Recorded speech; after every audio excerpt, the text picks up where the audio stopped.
All right, good morning all.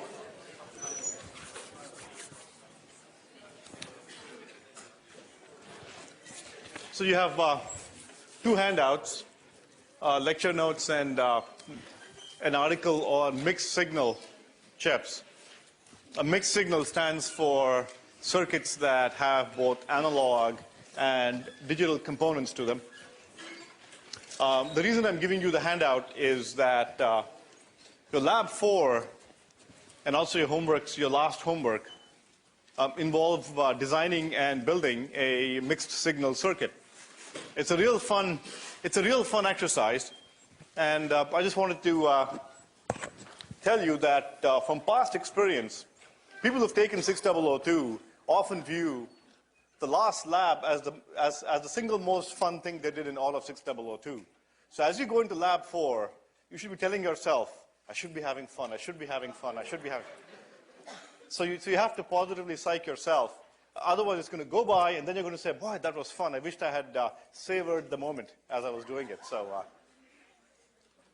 okay. All right, so let's see. What do we do today? Today's lecture is actually going to be a fair amount of fun. It's going to blast through a bunch of fun things, and some things that you will be quite unprepared for. So until now, in the last two lectures with op-amps, we talked about negative feedback. That is, applying some portion of the output voltage to the negative input so that I could control this high-strung device, my op-amp. Today, what we're going to do is try to get a handle on what happens if we use positive feedback. You know, it's the usual curious child. You tell them, you do this, and of course, they're going to try to do this as well.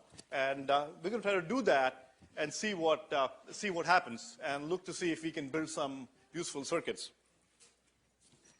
So today,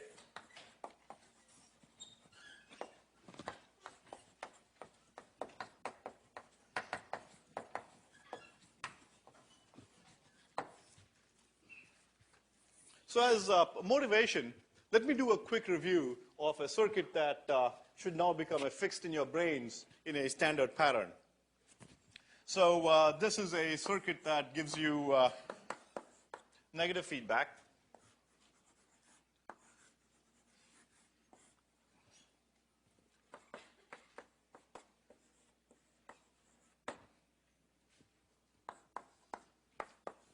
R1 and R2.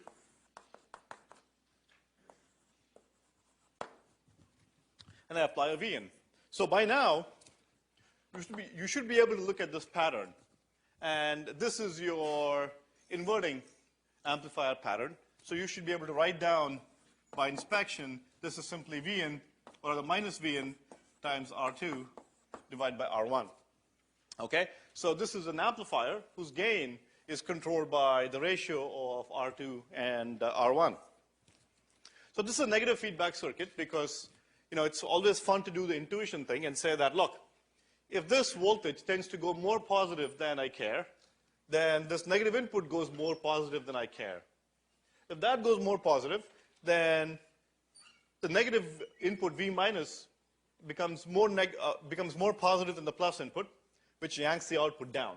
Okay, so there's a nice counteracting force that keeps the output stable. So let's look at this circuit. Being curious engineers, let's look at the opposite here, where I give myself some positive feedback in this op-amp.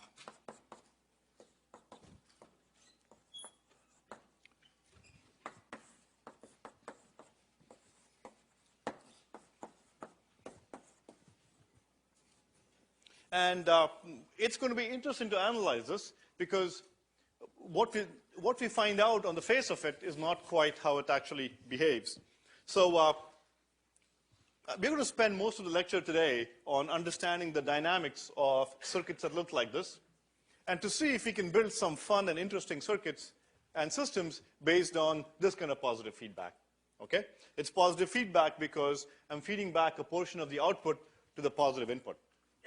And you should be able to stare at this and already begin to intuit what should happen to this. Okay, let's think about it. This is 0.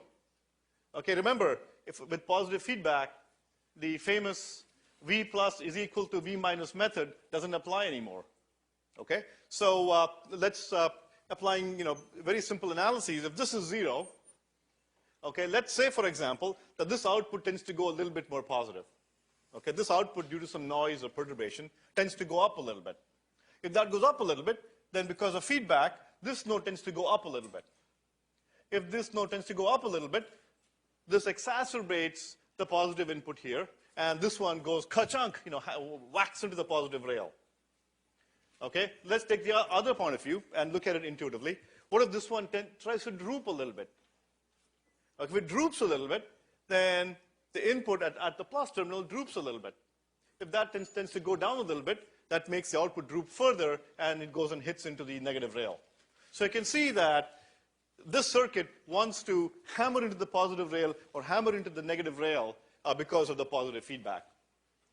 It's like if you give incredibly positive feedback all the time, and by positive feedback I mean feedback encouraging a child to do whatever the child is doing. Okay, so it could be if he does bad stuff, you give a lot of positive feedback, or good stuff, you give a lot of positive feedback. So you are guaranteed to have a very good child or a very bad child. Okay, you ain't going to have anybody in the middle. Same way here, by giving positive feedback, you're going to drive this into the positive rail or drive this into the negative rail. Now, I'm going to analyze this in 2 steps. First, I'm going to analyze this using a method you've seen before, which is replace the op-amp with its equivalent circuit and analyze it statically. Okay? And by analyzing statically, we're going to show that the simple static analysis will yield the following expression. I put this in quotes, well, for a reason you will see shortly. Okay, when I apply a plain and simple static analysis, here is what I find. Okay, and let's go ahead with the analysis and see what is basically different about these two. Okay, and first of all, I'll confirm for you that our naive analysis we've seen so far will give rise to that expression. So let's go ahead and analyze that circuit. And to analyze that circuit, what I'll do is replace the op-amp with its equivalent circuit. So if you remember, the op-amp is characterized by the following circuit: A times V plus minus V minus V out. So this is the equivalent circuit of my op-amp. And let me just impose that external circuit on this op-amp. So I've grounded my V minus terminal. My V plus terminal goes through a resistor and a supply, the V into ground. It's a resistance R1. This terminal goes to the output through a resistor R2. Okay, so this is the equivalent circuit, and I can apply the same good old techniques I've learned about all through this course to this circuit and see what V out see what V out looks like. So very simply, V out is this expression here: A V plus minus V minus, and because of my ground connection, V minus is 0. So then, let me go ahead and replace V plus with the voltage that relates V out and V in. So what is V plus? So V plus is simply the current through this part of the circuit, the current flowing here, times the resistance R1. That gives me the drop across R1. And to that, I add V in, and that will give me V plus. Okay? So, and then, of course, I multiply this by the gain here. So let me write down that expression. So the current through this is simply V out minus V in. So that's the voltage drop between these 2 points. I divide that by the resistance R1 plus R2. That gives me the current flowing through here. That times R1 is the drop across resistor R1. And to that I add V in, and that gives me the voltage V plus. Okay, so this is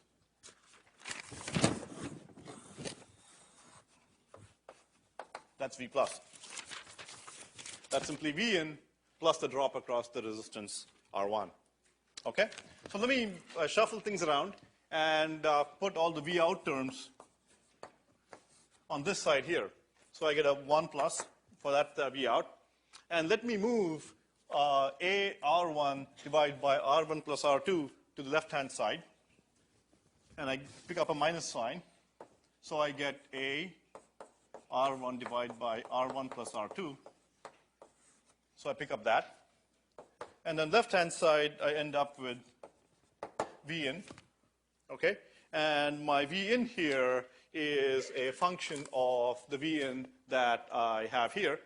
So I have an A multiplying both the V ins. And then I get a 1 for this V in here. And there's a minus sign. So I get a minus R1 divided by R1 plus R2. Okay, that's the expression that I have. Okay, let me go ahead and simplify that a little further and move this whole thing down here, and that gives me my expression as a function of V in. So what I'll do is let me continue here. So V out is V in A, 1 minus R1 divided by R1 plus R2. By the way, you may be wondering, why am I going through so laboriously, what is seemingly a very simple exercise? The reason I want to do it is I want to very carefully show you that the result produced by this exercise is exactly that. No magic here, okay? No cheating. We're going to get exactly that and then stare at it and say, how did that happen? Okay, and then we're going to try to figure out how it actually behaves following that. So I divide this by 1 minus A R1 divided by R1 plus R2. Okay, and by now you should be familiar with the technique of ignoring small numbers when I have a big number next to it. So A, R1 divided by R1 plus R2 can be very much larger than 1 because A is very large. So I can ignore my 1 there. And then what I'm going to do is multiply the numerator and denominator by R1 plus R2. This A and this A is going to cancel out. This A and this A will then cancel out. And then I multiply the numerator and denominator by R1 plus R2. So this R1 plus R2 vanishes. I get R1 plus R2 here. R1 plus R2 minus R1 is simply R2. And then down here, I get a R1, and then I have a minus sign out there. Okay? So, look, notice that V out, we have found to be equal to V in R2 divided by R1. Okay, that's not wrong, that's correct. Okay, technically, that's correct. Okay, but you will see in a few seconds that in practice, that's really what you're going to see, happen. And we'll try to understand why that is so.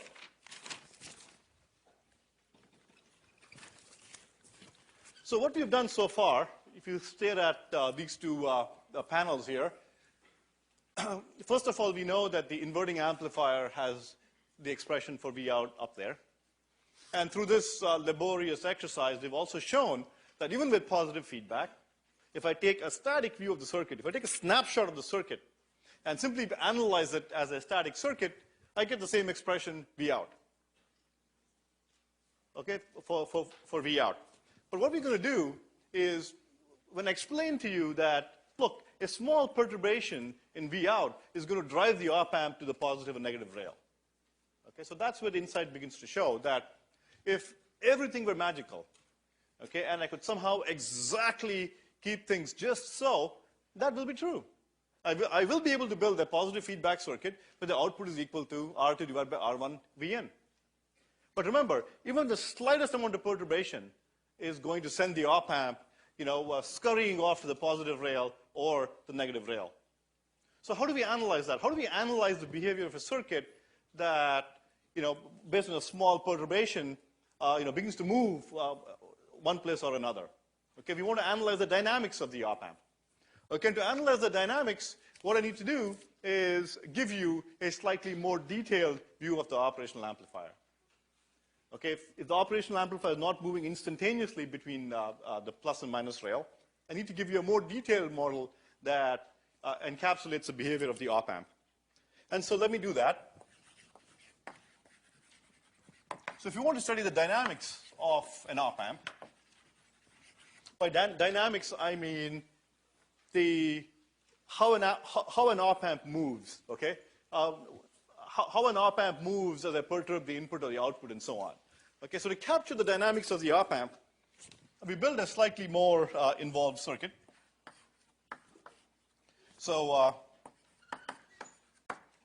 V plus and V minus. And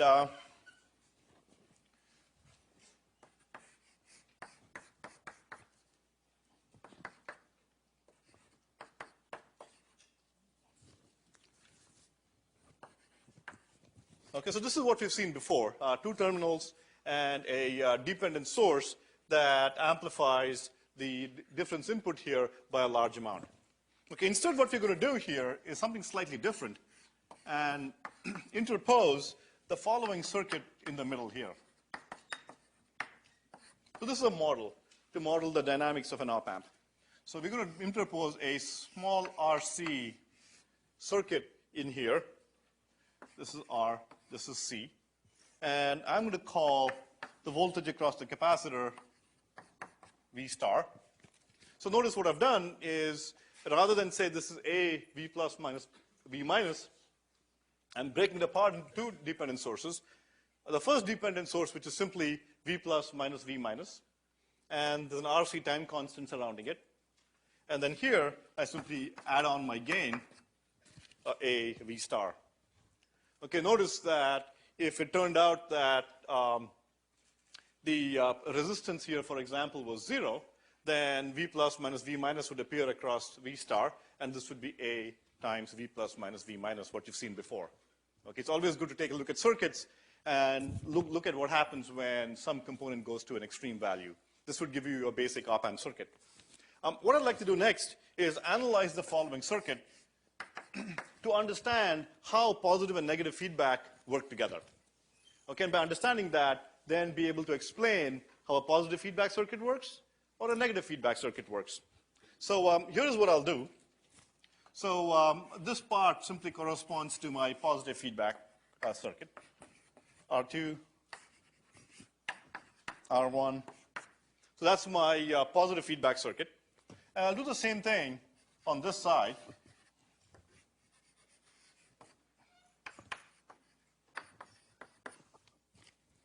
Okay, all I'm doing is applying both a positive feedback through R2 and R1 and negative feedback through R4 and R3 and representing the dynamics of the op-amp and then standing back and see, all right, let's see what happens to you. Okay, so I'm sticking positive feedback, negative feedback, the dynamics of the op-amp here, and let's see what happens. Okay, so what I'd like to do is impose this circuit on top of this op-amp model. So to save myself some effort, let me just go ahead and modify this circuit directly. So I get I get an R2 here,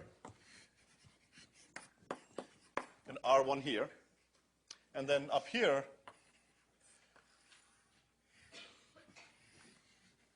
I get a R4, R3 here. Okay, so the math is going to be just a little bit grubby, but the result is actually pretty spectacular. Okay, so all I've done is replace the op-amp with its internal circuit out here, and now we're going to take a look at what happens to op-amp dynamics when there is small perturbation. Okay, so let's develop an equation of this circuit containing a capacitor using techniques that we already know. Okay, just to give you some insight into what we're going to see, notice that if I make a small perturbation in the voltage across the capacitor, let's say make a small perturbation to the capacitor voltage, okay? Say, let's say by applying some initial condition kind of thing onto the capacitor. Then let's say that the output let's say the output changes to K, okay, some value K. So the change on the capacitor must have been K divided by A.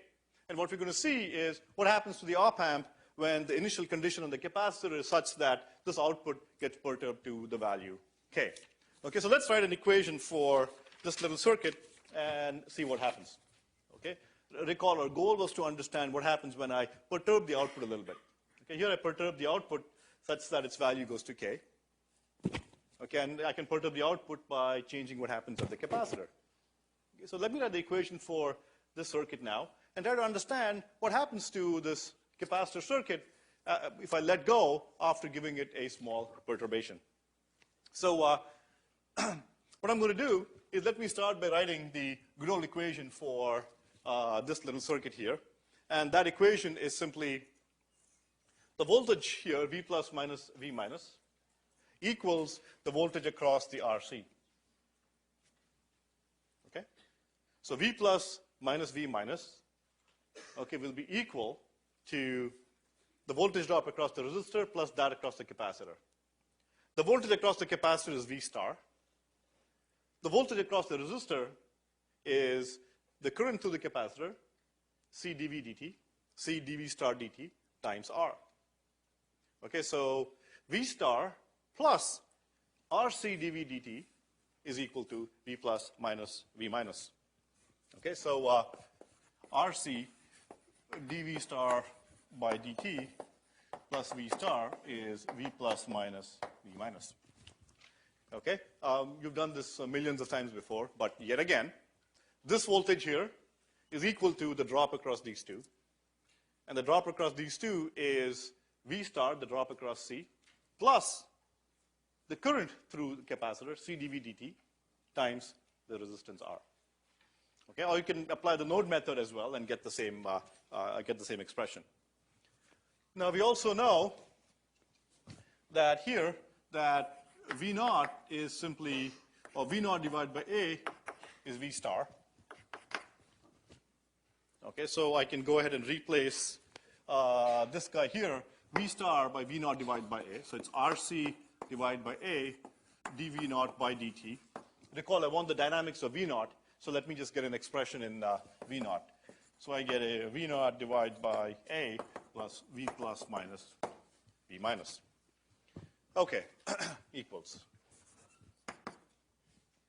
Now, so I want the expression in V naught, equation in V naught. So I need to express V plus and V minus in terms of V naught. Okay, so what are these expressions? So expression for V minus is V naught and this voltage divider.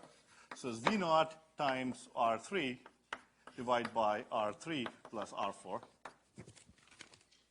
Okay, and just for simplicity, let me call this some constant gamma minus.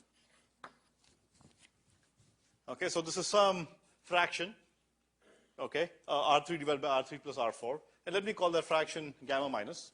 Similarly, V plus is V naught R1 divided by R1 plus R2, and let me call that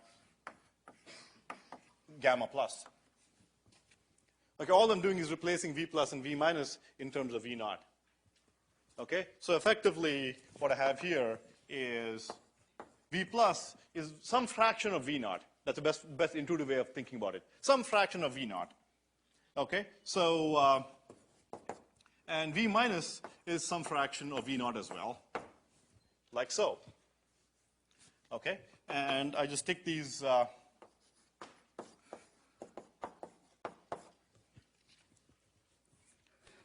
okay, so I now have an expression in V naught. Okay, don't get psyched by gamma plus and gamma minus. Simply read this as replace with F1 and F2 if you like. So V naught times some fraction minus V naught times some other fraction. I'm feeding back some fraction of the output to the positive and to the negative terminals. So then, just moving things around a little bit, dividing throughout by A divided by RC. So I divide by A divided by RC. plus V naught divided by RC. Okay? And what I'm going to do here in a second, V naught gamma plus minus gamma minus. Okay? So, and I've multiplied by A divided by RC throughout. So finally, collecting all the V naught terms, I get V naught times 1 divided by RC plus A divided by RC. Okay, I got a plus sign here, so I'll just reverse these two guys in there. Gamma minus minus gamma plus equals 0. So all I've done here is simply grunged through some math to express this equation in terms of V naught. And just to make it even simpler, I'll just replace this thing by 1 divided by t, much as we did for first order equations. So what I end up with is d V naught by dt plus V naught divided by t equals 0.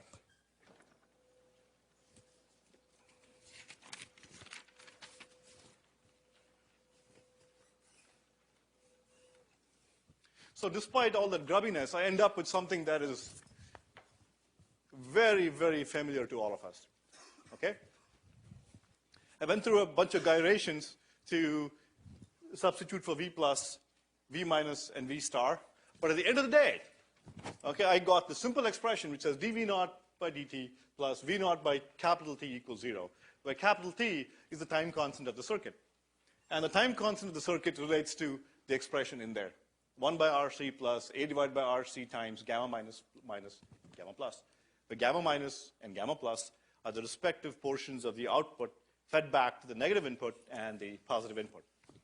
Okay? Now, as we all know, based on, very simple intuition, that we can completely predict the behavior of a first order of an RC circuit once we know what the initial condition on the capacitor is, and once you know the time constant. That's it. Okay?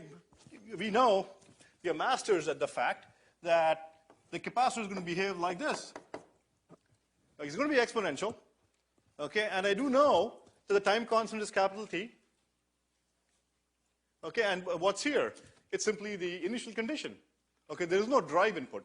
I'm not driving this with any input here. There is no input drive anywhere here. Okay? So this is simply the natural dynamics of the system. And recall, I start off with bumping the capacitor voltage such that the output starts off being K. That's it. Okay, you should be able to write down this expression and the form of the response simply based on this. So this is what I bumped up the output to be. Okay, and by perturbing the capacitor voltage. So my output response based on this equation is going to look like that. So let's try to understand what that means. It's actually quite a lot of fun. So how do we plot that response? Okay, you all learned that the way to plot the response is plot the initial value, plot the final value, and go chuk, right? It's pretty simple. So I'm going to start at K. I know that. I'm going to start at K. And I'm going to go and find out what the steady state value is. Here's where the interesting stuff comes in. The final value on the capacitor depends a lot on whether T is positive or negative. In my RC circuits that I looked at, what was T? In the very simple RC circuit we looked at, what was capital T? What is the time constant? RC. So this was RC. So this was a positive quantity. Okay, so when capital T is positive, okay, my output is going to look like this. Okay, when T is positive.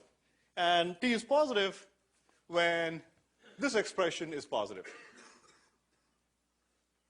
And if A is so large that I can ignore the 1 by RC term, if A is very, very large and I can ignore the left-hand term here, then T is positive when gamma minus greater than gamma plus. So when gamma minus greater than gamma plus, I have a stable circuit. This is the good old RC stuff we've seen before. Now things begin to make sense. So intuitively, what am I saying here? Okay, all the gammas and other pieces of crapola aside, what am I really saying here in English? What I'm saying here is that if the portion of the output fed to the negative input is greater than that fed to the positive input, then I have net negative feedback. Okay, so I have net negative feedback. So I'm feeding the output back to both the positive and negative inputs, and if my negative input has a stronger effect, then I'm going to see the op-amp output decay down to a value that I expect, which is going to be 0. Notice that since I'm not applying any input here, I expect the stable point for this to be output going to 0. Like I don't have any input there. So let's take a look at another situation. What happens when the opposite is true? What happens when gamma minus is less than gamma plus? When I feed back more, what happens when I do this? When gamma plus is greater than gamma minus. The opposite is true. This means that I'm feeding back more to the positive input. Okay, bigger proportion goes to the positive than the negative. What happens then? Then what happens is capital T becomes negative. Right? Now, we cannot see this happen in an RC circuit because capital T is equal to RC. But here we have a more complicated circuit, and capital T can go negative. If capital T goes negative, then this whole thing in the exponent there goes positive. If that goes positive, what should the output look like? It should go up, it should take off into never, never land. There we go. Right, I start off at 0, and I make a small perturbation, and the output should go as T divided by capital T. The dynamics of this is, it goes berserk. So it's net positive feedback. Okay, this is called a stable situation. This is unstable. Okay, what happens when capital T goes to infinity? When capital T goes to infinity, spend 5 seconds thinking about what it means physically. What does it mean for the time constant of an RC circuit to go to infinity? That means that your R and C are very, very, very large. That means that circuit is going to be very, very sluggish. Okay, think elephant. Okay, big time constant. I want to move a leg, takes a while to do that. Think big time constants. Okay, so everything's going to happen really slowly. It's like a moving in molasses. Okay, so big time constant. Okay, so everything's going to happen really, really slowly. So if gamma plus greater than gamma minus greater than gamma plus, with a huge time constant, it's going to look like this. And the output is going to look like this. I make T even larger. All right. It's going to look like this. Oops. Okay, I make T so large that T tends to 0, and in which case, T tends to infinity, in which case I get this situation. The output goes, duh. Okay? So very slow, very lethargic, big time constant. Okay, T tends to infinity, and so if this is stable, this is unstable, this is called corresponding neutral. And there's a mechanical analog to all of this. You can show that this situation is akin to, let's say I had a physical well of this sort, and had a ball in there, and let the ball go, then the ball will come down here and settle down in a stable state. Any small perturbation of the ball will get it to come down and settle down here. Okay? The unstable situation is this situation where I have a ball sitting up here where any small perturbation will get it to zip down to a positive rail or to the negative rail. Okay? So this is an unstable equilibrium situation. And exactly the reason we got this analysis in the static situation is that this can happen. Okay, if I do this circuit here and don't perturb it, then I could get the output sitting at 0. But the slightest perturbation, okay, boom, it's going to fall down or go up. What about the neutral equilibrium state? So that can be modeled as, like a tabletop, and the ball is here. It doesn't matter where you go, there you are. So how many people saw the Buckaroo Banzai thing? Possibly well before your time. Okay. Okay. So I have this table here, and no matter what I do to it, it just goes and settles down wherever it is, and that's neutral equilibrium. So what this gives you is a fun view of the dynamics of the operational amplifier as I make small perturbations to it. And the even more interesting thing here is that you have the tools based on your first order RC analysis to analyze the dynamics of a simple op-amp circuit. Okay, so much so for theory. Okay, now let's get to some action here. So, all right, fine. That's very pretty and good and so on. But what can you do for me? Okay, what good does this property do for me? Okay, what can I build? So what we'll do is we'll look at the op-amp circuit and focus on the situation where I have net positive feedback. In particular, just look at this circuit with R1 and R2 and send this both to infinity. Okay, so I have no negative feedback and I ground this. I ground this terminal here and take a look at what happens to a circuit with positive feedback and see if I can build some interesting circuits. So what you're going to do, build on a circuit called the basic comparator. And what is that? So if I have an op-amp that looks like this, and remember a VS rail and minus VS supply there, this is V plus, this is V minus. I can build a very basic comparator by doing the following. Okay, all the circuits I'm going to show you, I'm going to build on this basic little circuit. So what I'm going to do is consider applying an input to the V minus terminal, applying some sort of an input, and taking a look at how the output behaves. So I apply some input V in, and if I just do that, then if this is V plus minus V minus here, then I'm going to get something that goes like this. That is, when this is positive, okay, when this is positive here, then this guy is going to go to the VS rail, and this guy is going to go to the minus VS rail. Okay? In terms of the, if I plot the same thing in terms of V in, and this is V out. If I plot the thing in terms of V in, then notice that as V in increases, this guy should go to a negative rail. So in terms of V in, it looks like this.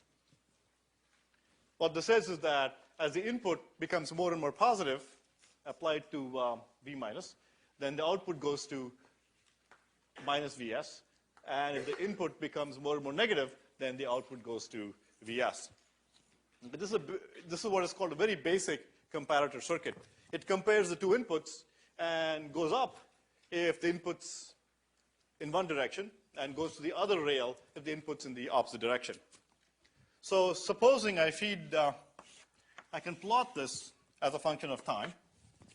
So let's say I plot V in. So let's say I feed some V in here. Let me just call this. I feed some V in to this circuit here. Then what do you expect the output to look like, the output waveform? For all positive V ins, the output is negative. So my output, V naught, is going to be negative as long as V in is positive. And when V in becomes negative, this one shoots up and becomes behaves like this. So this is minus Vs, that's plus Vs. Okay? So this is my input Vin, then this guy is going to be my output. Okay, so as Vin is positive, output slams to the negative rail. When Vin becomes negative, the output slams to the positive rail. So that's quite nice. But, and so such a circuit is pretty useful to me.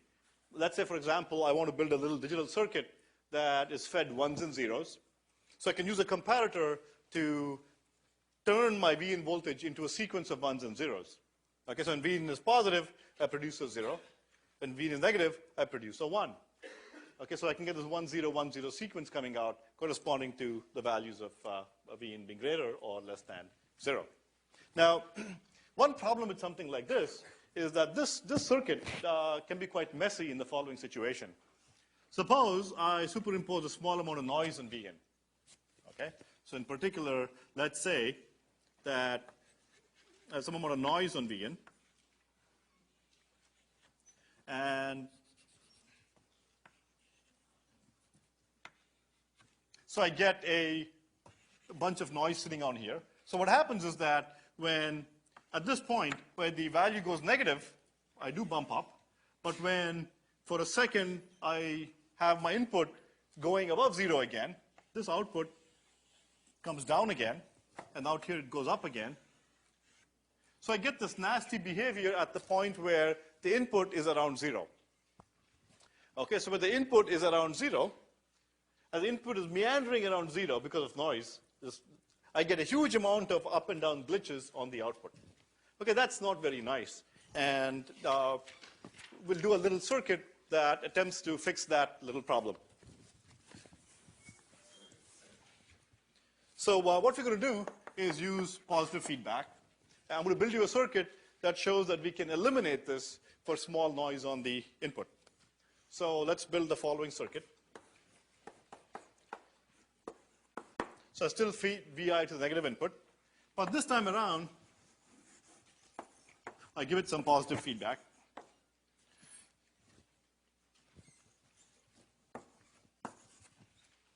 Okay? So I give it some positive feedback. And what I'm going to do is feedback a portion of VO to the positive input. This is positive feedback. And in particular, let's assume that Vs equals 12. Vs equals 12 volts. Okay? And to the negative one, I connect minus Vs. So this guy is going to go between 12 and minus 12. And correspondingly, because these two are equal, this one is going to go between 6 and minus 6. So this is going to be at 12 or minus 12. Remember, at the top rail or the bottom rail. And this one is going to be at plus 6 or minus 6. And let's understand how this circuit works when I apply a input Vn. So let's start by saying that assume my input is 0 for a moment. Okay, my input is 0 for a moment, and let's say my output starts off being 12 volts. The output is 12 volts, then the input here is going to be 6 volts. Okay, so in this case, V plus is going to be 6 volts. The output is 12, V plus is going to be 6 volts. Okay, and my circuit is sitting out there doing nothing. Okay, now, so this started off being 0. Let's say Vin increases. As Vin begins to increase, what happens? Well, nothing. Until Vin reaches 6 volts. Since this is 6, Vin has to go up to 6 volts, has to equal this voltage before I can flip the circuit. So what happens when Vin is greater than 6 volts, if Vin goes above 6, then I have more voltage on the negative terminal than the positive, and so the op-amp flips its state, and I get to, V0 gets to minus 12 volts. So when Vi goes above 6, V0 gets to 12 volts. And what does V plus go to? So in this state, V plus goes to half of minus 12, which is minus 6 volts. Okay, so now this guy is sitting at minus 6 and this guy is sitting at minus 12. Okay, so if this one keeps rising, nothing happens. The output will stay at minus 12. Okay, so I'm pretty safe. Then let's say V begins to come down. As V begins to come down, does anything happen when V gets to 6 again? If V is equal to 6, what happens? Nothing, because this is at minus 6 now. Okay, so there is still a huge net negative voltage here, okay, from V plus to V minus, and so therefore I sit at minus 12. So, oh well, I keep going down until I reach minus 6. When I reach minus 6 here, these two become equal. Okay, and what happens when this becomes less than minus 6? So V minus becomes less than minus 6. If this one goes below this voltage, let's say this is minus 6 and this is minus 7. Okay? There is a net positive voltage between V plus and V minus. So this output swings to the positive rail like so. Okay? We'll spend a lot more time on this in the next few minutes to really hammer the point home. So what's interesting about this is that even though the moment Vi became more than 6, I swung to the positive rail, and then I had to go all the way back down to minus 6 before I could change state. Okay, so I had to go way down before it would flip again. So how can we make use of that? Well, let me draw you a little Vi versus V naught diagram, and then talk about how that can be useful to us. So this is Vi. This is V naught. This is 0. Let's say this is 12. The minus 12, minus 6, plus 6.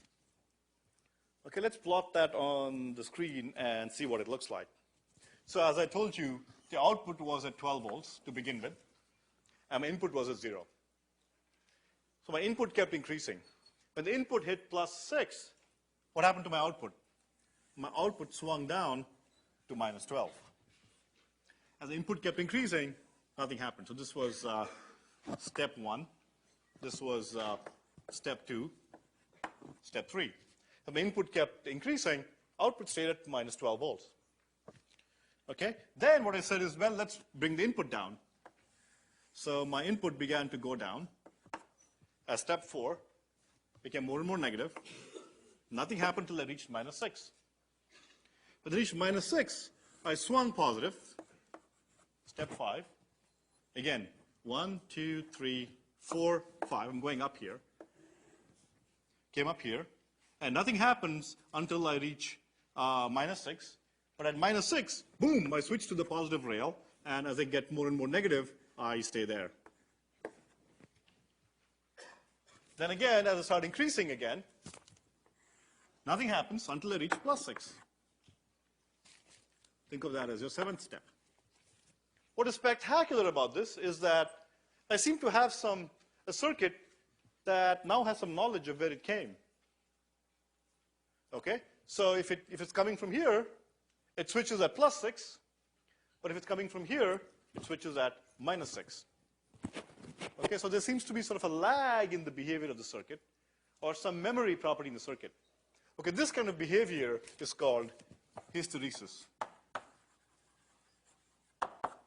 Okay, the word comes from magnetic circuits where, or other elements that you're trying to magnetize, where if you take a magnet and move it over a piece of metal, it may leave some residual magnetism in it.